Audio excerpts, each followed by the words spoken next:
Missy Alexander. I am a UNISERV director at the Virginia Education Association, which is our state educator union. I live in Northern Virginia, and I am the mother of Julia Alexander, 19-year-old Georgia Mason College student, and I am married to Joe Alexander. I've lived in Northern Virginia for 29 years now. I came to Northern Virginia after graduating Spelman College in Atlanta, Georgia in 1996.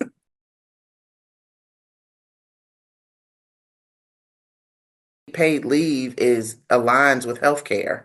Right now most people say that providing, health insurance for your employees is, should be a number one priority when it comes to benefits. And so should pay family medical leave because, you know, at some point you can have the health care all day long, but if you don't have a system in place to help you when you have to, you heal and or seek treatment, and use that health care, it doesn't make any sense.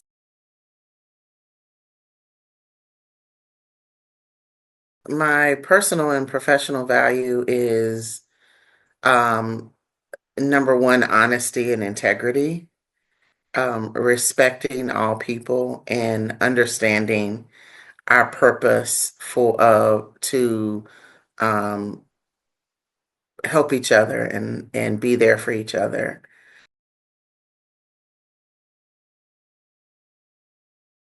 I don't reside in a state that has paid medical leave outside of, the required FML.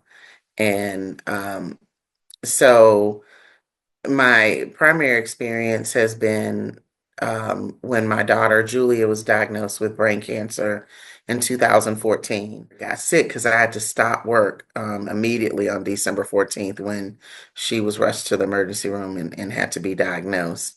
I was one of the lucky ones because um, my administrators at the time at Patriot High School really fought for me and were very incredibly supportive.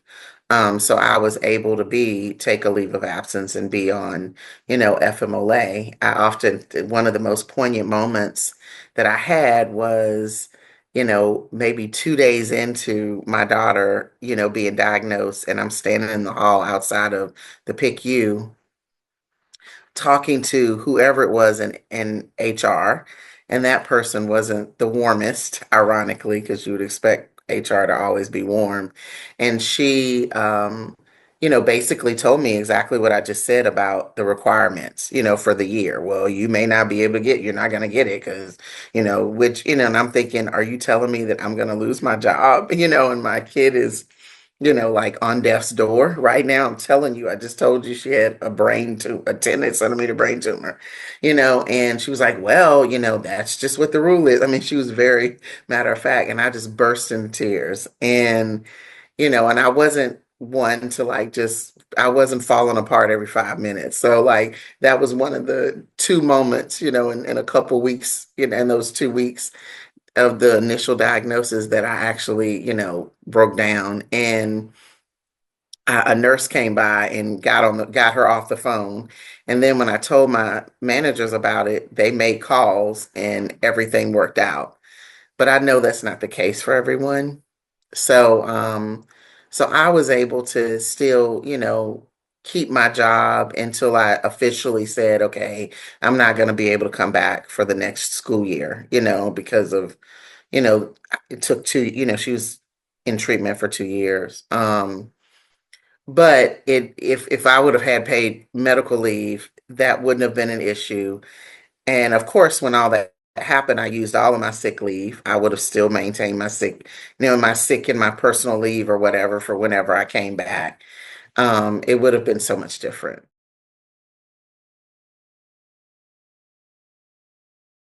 Prior to that, my mom um, had a short illness and and really it was, even though we knew she was sick, it was unexpected. We didn't know that it was terminal. And she, when my mom passed away, I ended up when my mom passed away, that was, a couple weeks off because I'm an only child, so I had to take care of things for her and, pack up her house and take care of all of her estate, all of that.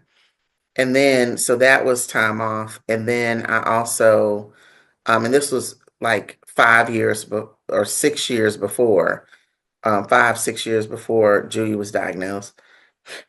Um, and then my great aunt Mabel, who's like my grandmother, she raised my mom.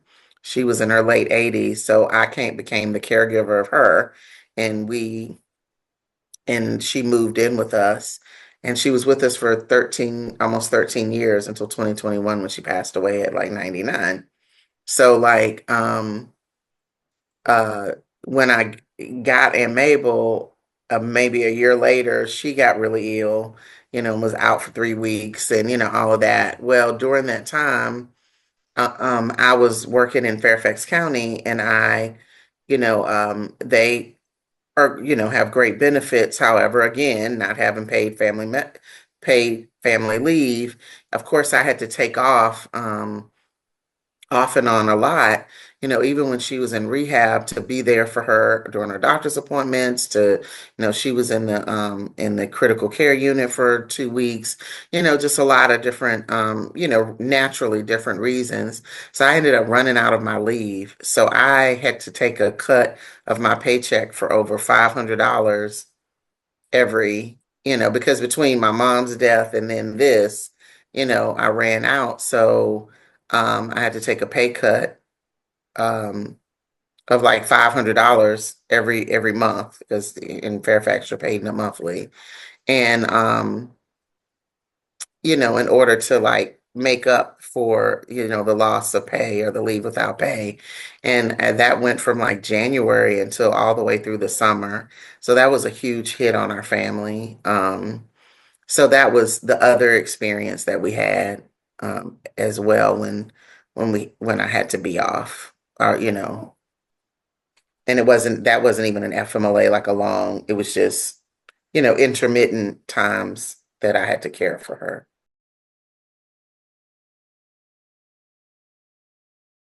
I always consider us one of the lucky ones because we're a two income family. I'm an educator. My husband is a scientist and engineer and for the federal government. So he was our breadwinner. So he was able to continue working and made enough for us not to live comfortably, but to, make it, to be fine. Okay. And there are people who would lose everything, if they weren't able to work or have their health care or maintain their income.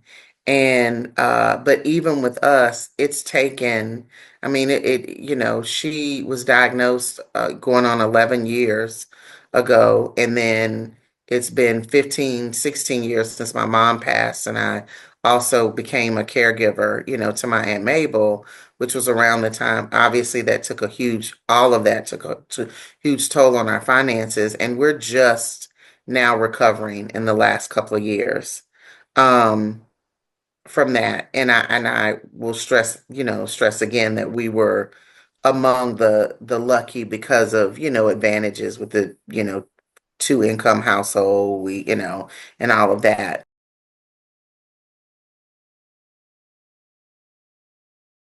Or they will find out they may do their doctor's appointments because they can do them on the evenings and weekends, but they will know that they need surgery, even a minor surgery, and just not get it. And then their health will, you know they will face the consequences health wise because of that. And it's all out of fear because they don't want to lose their jobs, or they can't lose their jobs in order to provide for their families. um and I've seen that time and time again.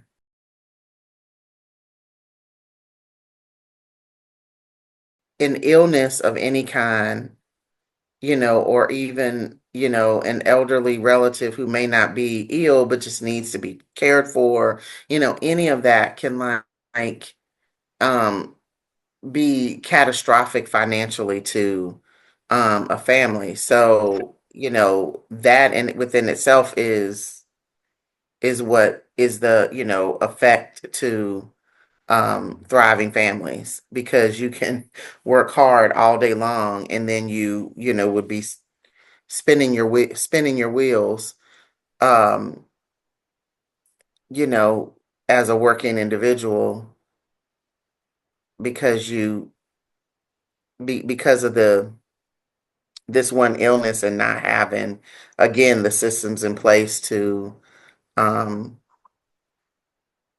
to support you during these times, during those tough times. And of course, it's a domino effect.